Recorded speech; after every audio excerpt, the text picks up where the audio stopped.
Hello, everybody. Welcome back to the Football Uncensored podcast with me, Rob Kirton, and John Sitton, of course. I've had a couple of weeks break, bit of football to cover, bit of news to cover. But first and foremost, we want to say a thank you to all the loyal watchers and listeners, however you see us, whether it's earphones or visual. Thank you very much. Please continue to do so and share with your mates, share with everybody who's interested in football, who wants to listen to some common sense talking, which is John. John's always available on social media, on Twitter or X. Send him a direct message, send him a tweet, send him something. Ears are always open, eyes are always open. If we can, just very quickly, Rob, I'm at the Real Sits, which was my nickname in football, SITTS. And if there's anyone can see their way fit, or wants to make inquiries about sponsoring us and sponsoring the podcast as we're going forward, with what's happened in the last couple of weeks, it looks like I might have more time to do it. Oh dear, right. Anyway, we'll gloss over that one. Yeah, I fully endorse what you say. Obviously, thanking everyone for watching thus far and subscribers, etc. Please watch, like, subscribe, and tell your mates. Yeah. So a couple of weeks football, mate. What do you want to ask me? Well, we'll start with what's going on just this weekend. It's the freshest in the memory. It'll probably link on to a little bit last weekend, a little bit of news that's come up the last week or two. But I suppose for me, outstanding performance of the week, albeit not against a great side or not against a side in a great place, perhaps what would be more accurate, was Arsenal versus West Ham. What, last week, yeah? This weekend, this weekend just gone, 5. Sorry, not Arsenal. Arsenal West Ham. That was last week, 6-0. That was 6-0. Sorry, apologies. Yeah. I confused myself early doors. Yes. Yeah. Yeah, 6-0 last week, Arsenal West Ham against the side 5-0 not this in week. A very good place. 11 goals, 2 games. Yeah, 5-0 this week. Burnley. Yeah. Both being Arsenal and on quite a good roll, quite a good form. And I think it's the obvious place to start. Yeah. You obviously you've got to look at it like that. If they've got superior players, you've got to find a way of making life difficult for them, and neither West Ham or Burnley did. In actual fact, the more I look at it, and the more I look at a lot of the games, the better the player I think I was, and the more I should have given myself credit and confidence, and the more certain people should have thought of me. And also, the more I look at it in terms of not just playing, but coaching and managing, I think the better the coach I knew I was. And I look at Arsenal, they're the dangerous areas. Cutler, they've tried to. I thought West Ham approached it wrong. They weren't going to deviate from their game plan very quickly. They defended where they normally defend, with a sort of a low block from the middle third to their penalty area, try and pinch it. And it's like I commented to someone, said, "What do you think of this?" I think it was a West Ham supporter, a mate of mine, follower. And I just said, well, he said, like, West Ham defending quite deep and trying to hit Arsenal on the break. I said, yeah, that's fine if you've got the players to actually utilise and hit teams on the break, which West Ham haven't, other than when Antonio's playing. And then we saw him yesterday, where he's running the ball and he nearly tripped over his own feet, touched like a blacksmith. You know what I mean? But that's because he's been out of it for a couple of 3 months. But he's got the pace and power to help hit teams on the break. But by and large, apart from him and Bowen, I don't really see a threat. So the point being, I think you should try and defend Arsenal as high up the field as possible.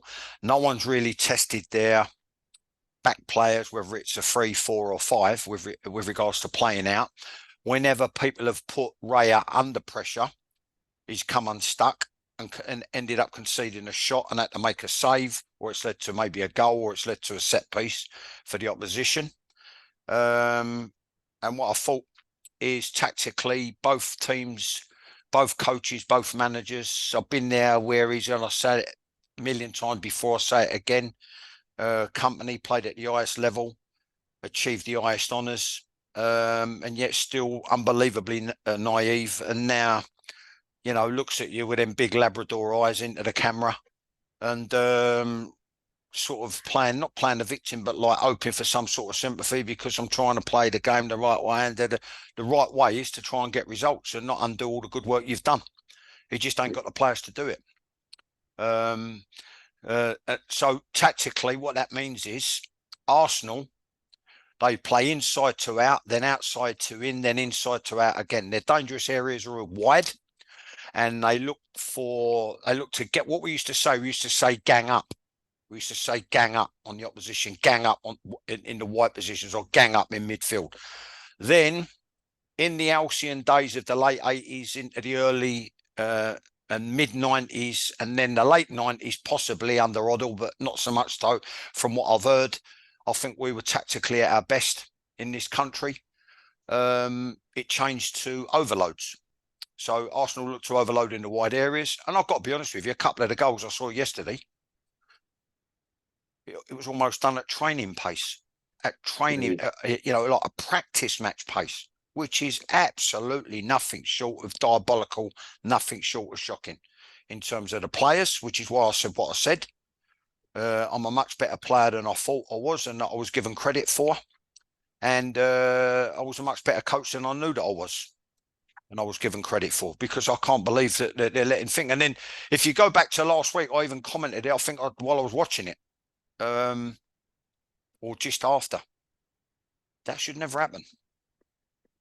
The manager gave up. He looked shell-shocked. Him and his staff had no answers. Looked completely shell-shocked. This is Moyes. Moyes and his staff. Yeah. I'm like, okay, yeah, you won what you won. Like really and truly, other than that, you've been a steady Eddie at Everton. Kept him in the division. I think they had a couple of high finishes, made a pig's ear of it at Man United, tried to change too much too soon. West Ham done the thing, finished high up, then finished low down, then finished semi, but won the Europa. This year it's a dog's dinner. But you can't, the point being, under any circumstances, any way, shape or form, sit there dumbfounded, shell-shocked with nothing to say and wondering and look round as if you're in the land of the bewildered, what's going on. At 3-0, they gave up. At 3-0, I was told by my son-in-law, one of my son-in-laws is a West Ham supporter, the ground emptied, it half emptied, 30,000 left. All right. But you can't sit there as the manager and the coach. Even if I'm working alongside him as his coach, I'm going to be up. I say, all right, if I go in the technical area and get up and start, you know what I mean, digging your heels in, but making a few astute tactical decisions with regards to shuffling the players around and give them encouragement and verbal, maybe even a bit of a bollocking with regards to making sure that you win the next part of the game. This like the middle third or the game, or the second half of the game, so you don't get hammered at home more than 3-0 and maybe pull a goal back. Then if you pull a goal back, anything can happen. But you don't sit there resigned, which is what they did. Yeah, if it's down to having better players, you knew that before the kickoff. You know Arsenal got better players. So it goes back to my original point. You've got to do as much as you can to make life as difficult as possible. I mean, what sort of message does that send to the players on the pitch? You've obviously been both sides of the touchline, John, player and manager and coach. Yeah.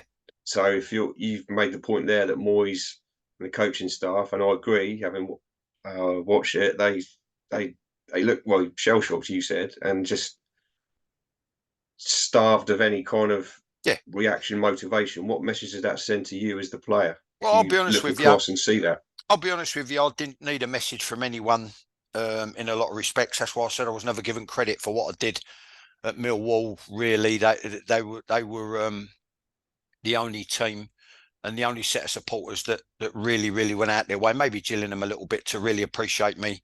I wasn't really appreciated at Chelsea. I definitely weren't appreciated at Leyton Orient, although it got to the stage where the manager was using me as a human punch bag, but I really didn't give too much of a fuck because I was a leader, right? So what he said, or what any of them said, Peacock at Gillingham or Clark at Orient, George was very good. He was excellent at Millwall.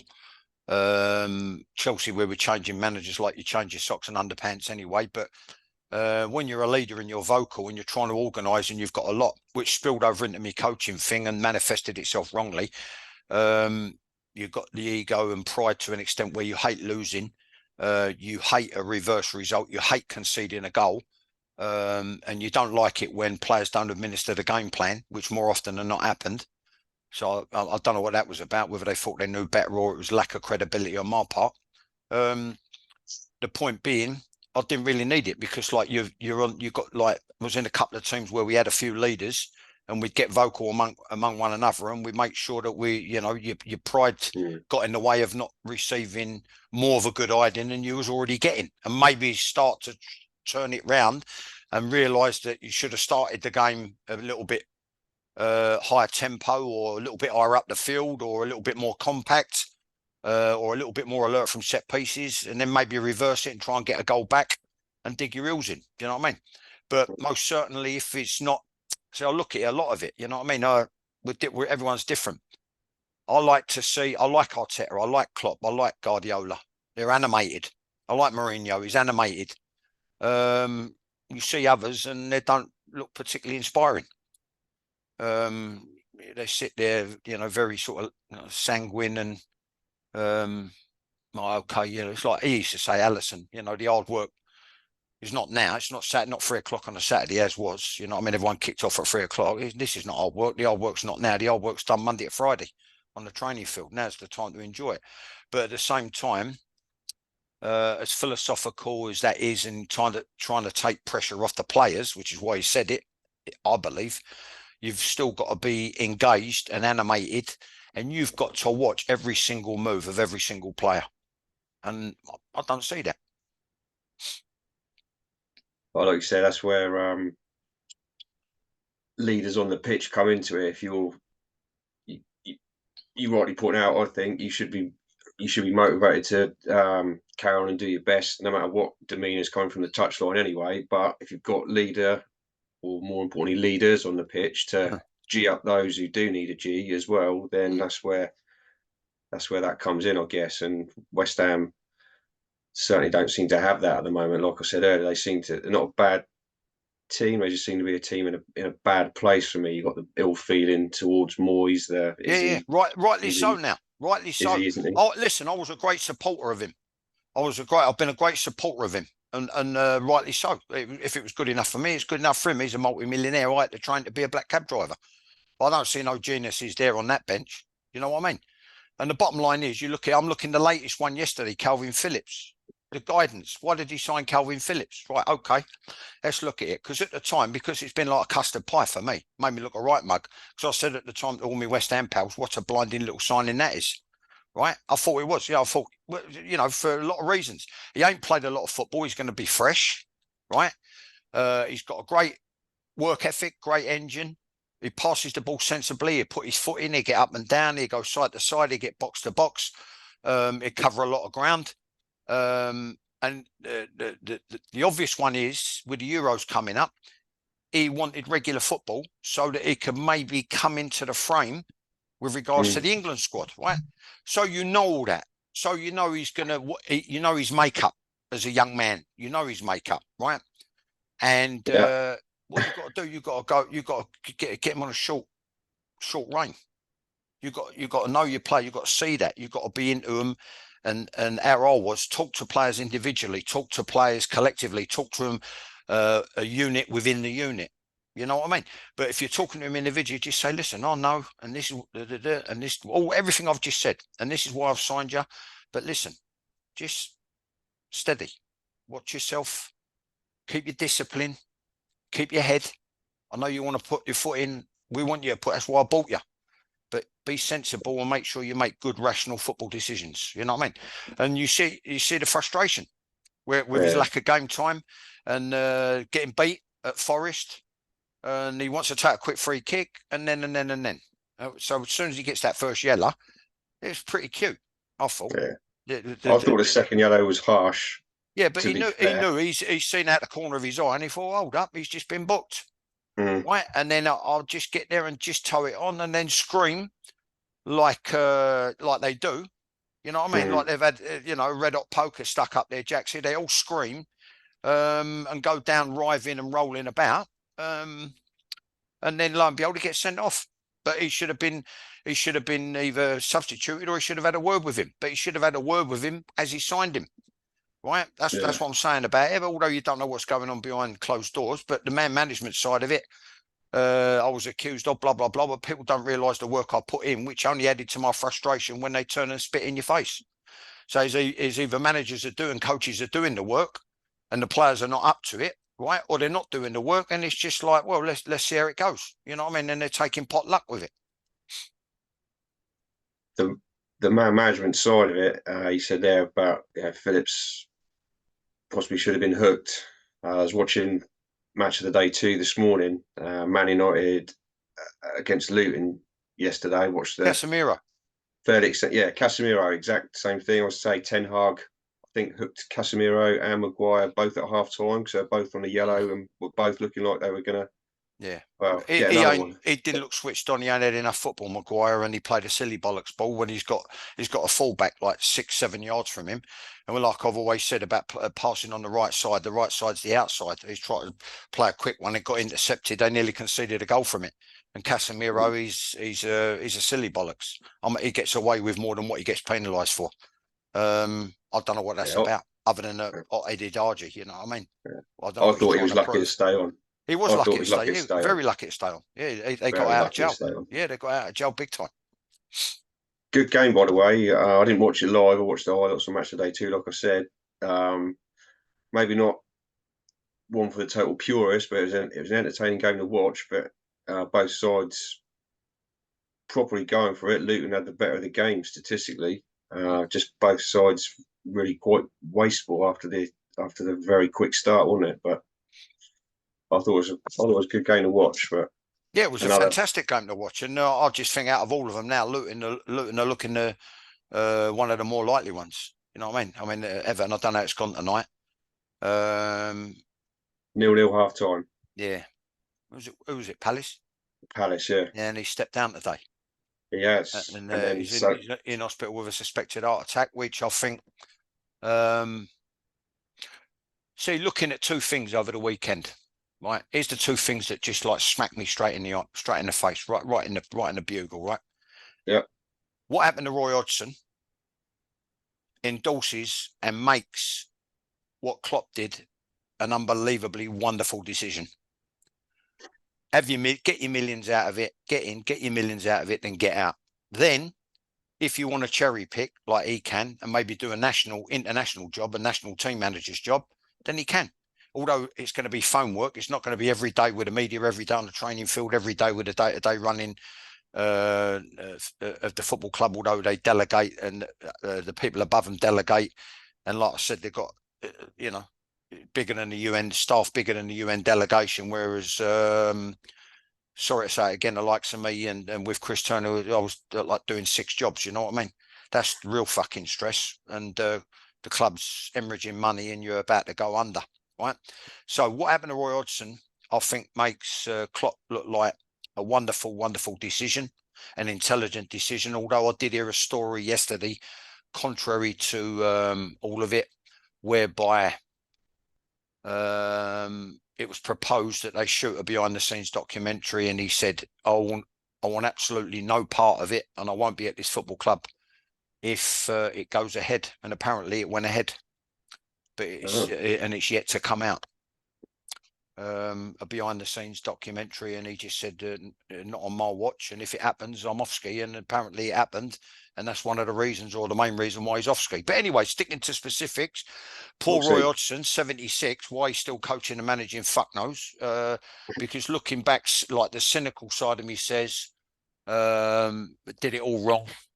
You should get in, not wear your heart under your sleeve, not put your body on the line, not jeopardise your health, not jeopardise your mental health or your physical health, because it just ain't worth it. You're looking, A, it's a thankless task, and B, you're looking at a lot of ungrateful people who take what you did for granted. He's another one, lucky one. You know, he's had his millions out of it. He probably should have got out 10 years ago and enjoyed his retirement.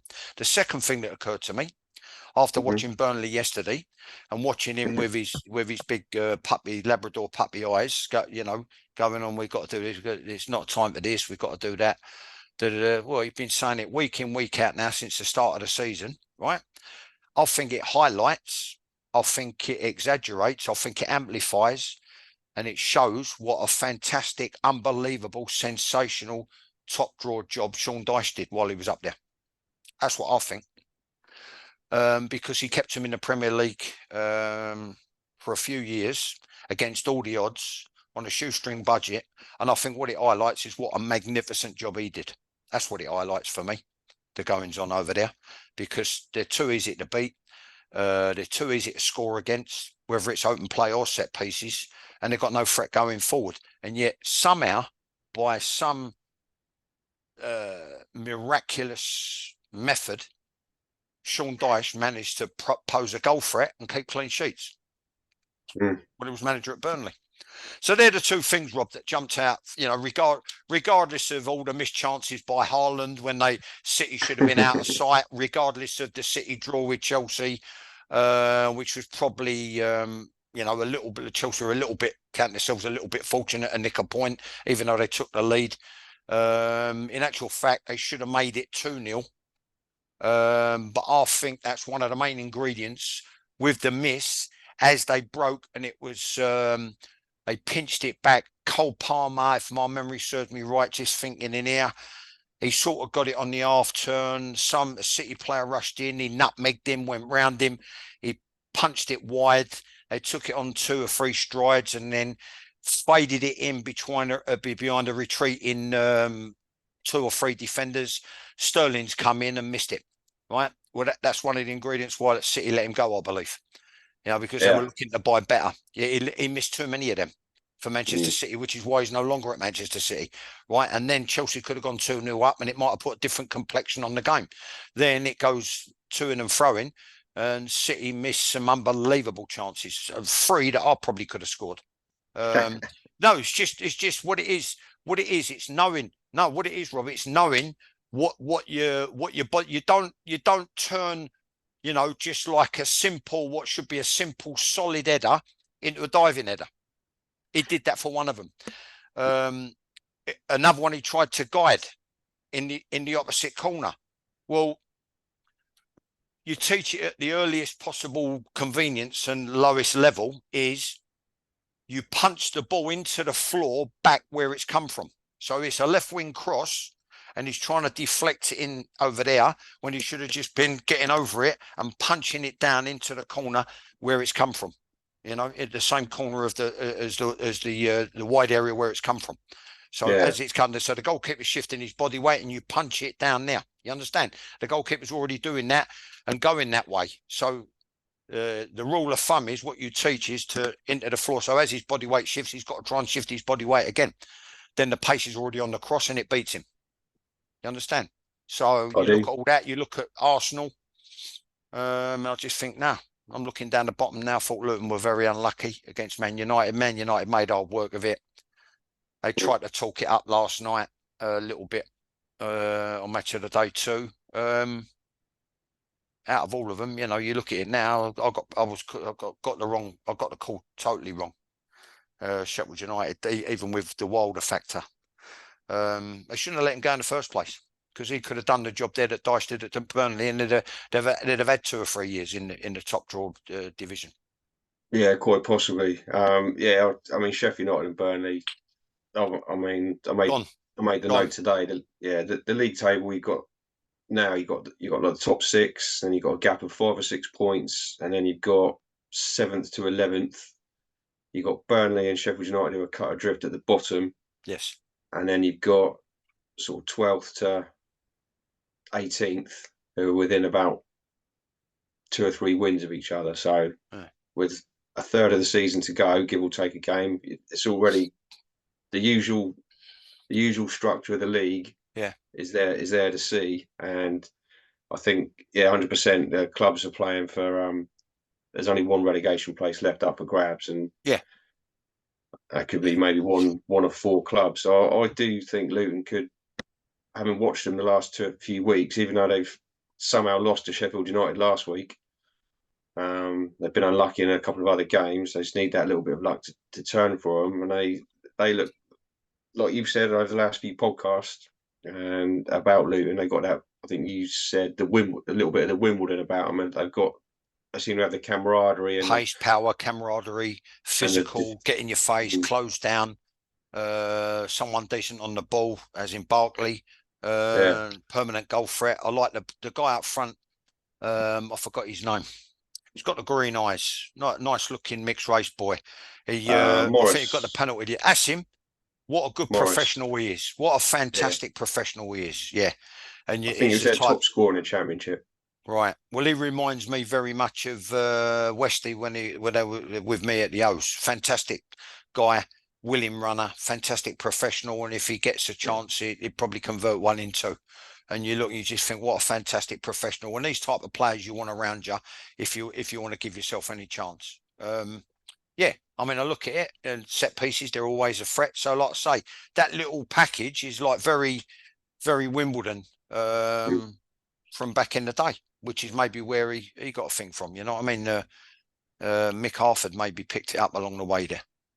Yeah, good point. Yeah, he was there. He was there for a little while, and maybe he can, or he has exerted a bit of influence there. You know what I mean? And I think it's manifested itself, and it's getting a few dividends. Yeah.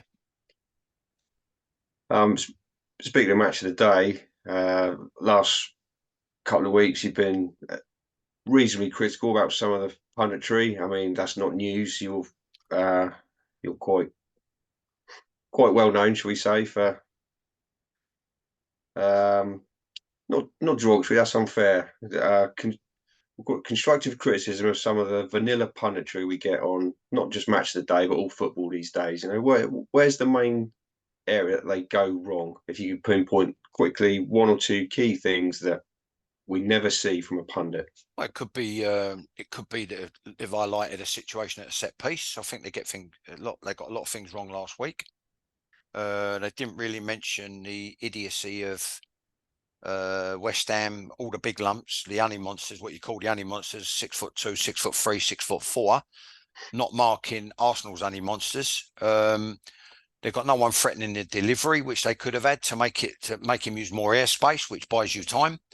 After the first one, there was no wall for the free kick. Or it might have been a Mickey Mouse one man wall, and in which case, if that's the case, it's wrong. It should have been a 2-man wall, and they should be creeping in. And they used to say, Eastic, creep in. You know, you're going to cover your nuts and put your chin down, but creep in, nick a yard and off. So you're only 8.5 yards from the ball. So you try and threaten the kicker. The fact that they were marking space and not men. You had one on the near post when Arsenal had no one in the near post area. So they're not going to get across the defender and score at the near post. You know it's going to go deep. They had 2 people in the space marking nobody in no man's land. It used to be mark man for man, and then someone retreat onto them and then screen the front and mark the space in front, but not don't waste 3 players there. I mean, that was a nonsense. They never highlighted any of that.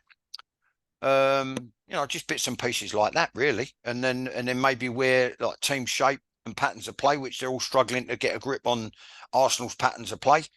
No one sort of highlights that, etc. You know, I mean, how deep West Ham defended when they've got to maybe not be be a bit more humble and be willing to be coached into doing something else, especially when you ain't really got the players to hit teams on the break.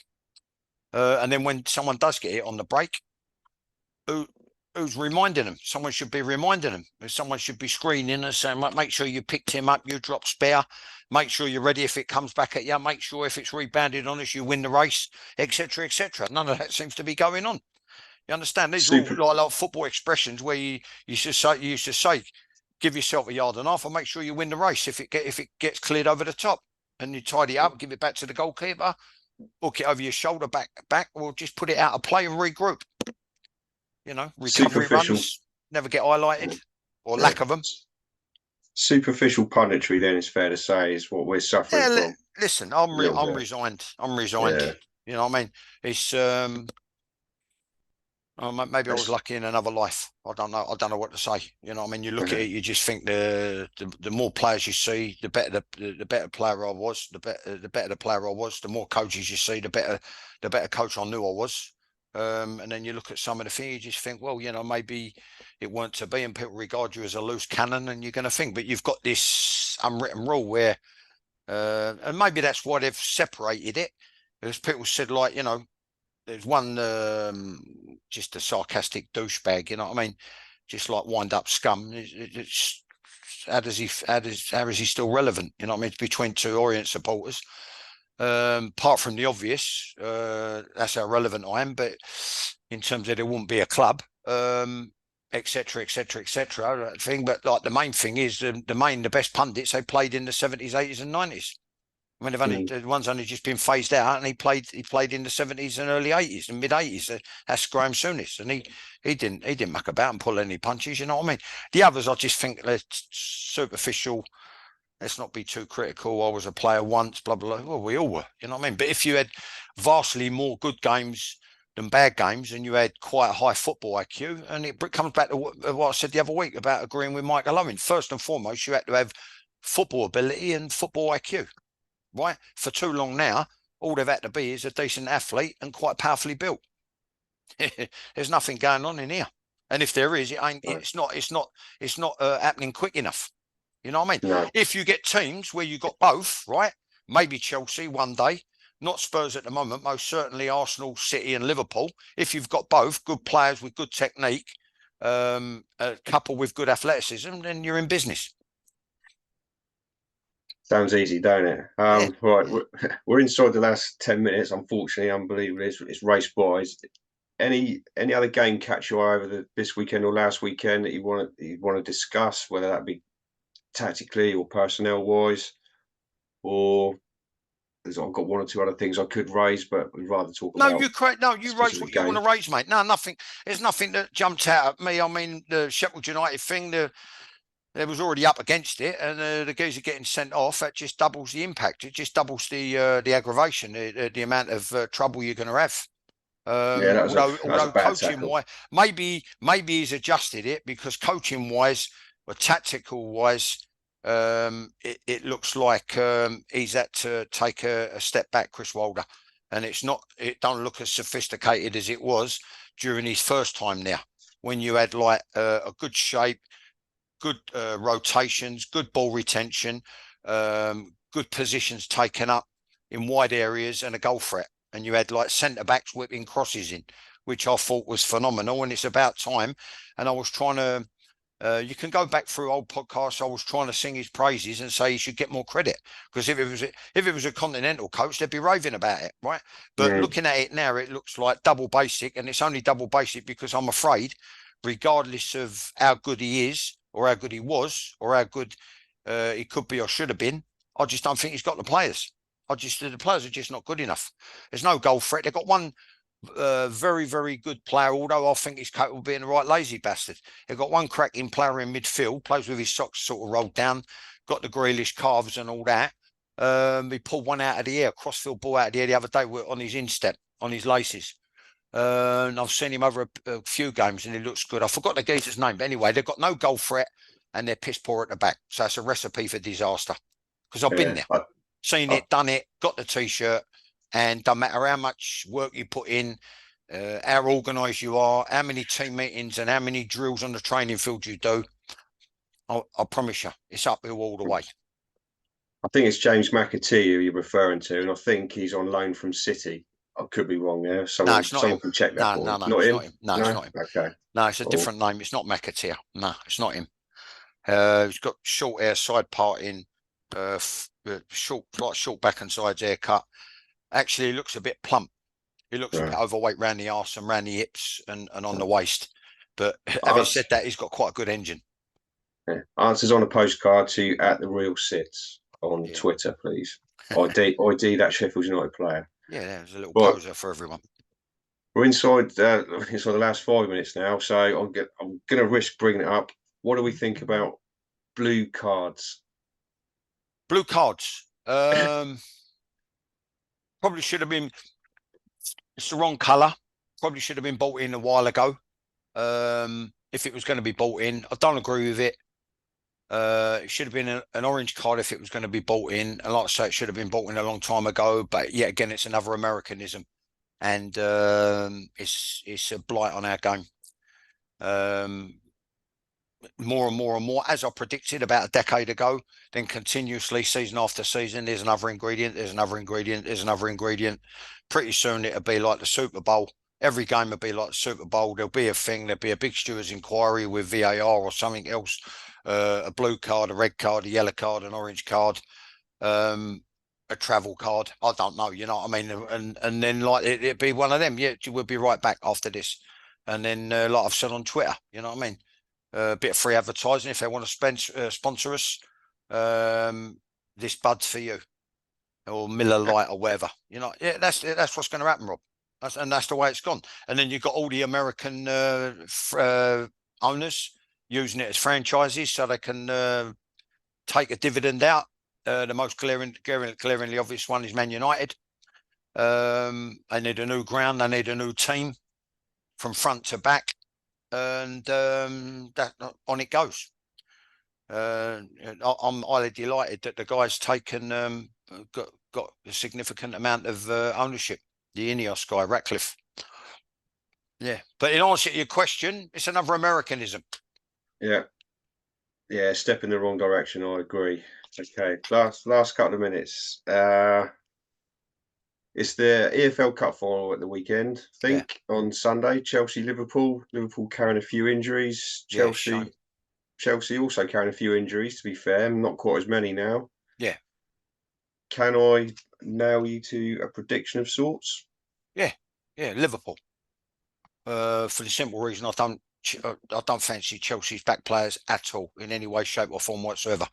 They rested Thiago Silva at the weekend, regardless of any stories that came out, regardless of his wife on Twitter.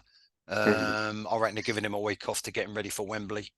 Give him time off. He'll play at Wembley with his experience, but I think they've got too much. Liverpool should, by rights, have too much in their locker in every department. I think they'd be too good at the back for Chelsea's forward threat. They'd be too good in midfield because they've got better players, and they'd be too good up front because they've got better players, and they will expose Chelsea's defence. I can't fancy Chelsea, and then having said that, I probably put my foot in my mouth because it's the worst time to back against Chelsea is like the last 3 results. You know what I mean? Everyone thought they're on a downer. Pochettino's under pressure. There's a stink coming off the pond. It don't look good. It don't smell good. Stories are coming out. Then they're going to get 3 results. Yeah. So, like I say, I'll go Liverpool. I'll go as a 6 years at Chelsea, 74 till 80. I'll still go Liverpool. I think they've got too much in the locker. Okay, well, we shall see. Unfortunately, we are pretty much out of time. So thank you once again from me for watching. Please continue to do so. Share, like, subscribe. Find us a sponsor, people. Come on, please. Thanks for your time, Rob, and thanks everyone for watching and listening. Hopefully, we shed light on a couple of things that you maybe didn't tumble over the weekend, or maybe we've basically confirmed what you already thought anyway about your particular team, manager, or players. All right. We shall see. We'll see. Good night. Cheers, Rob. Thanks for your time. Speak soon. Speak soon. Tell mate.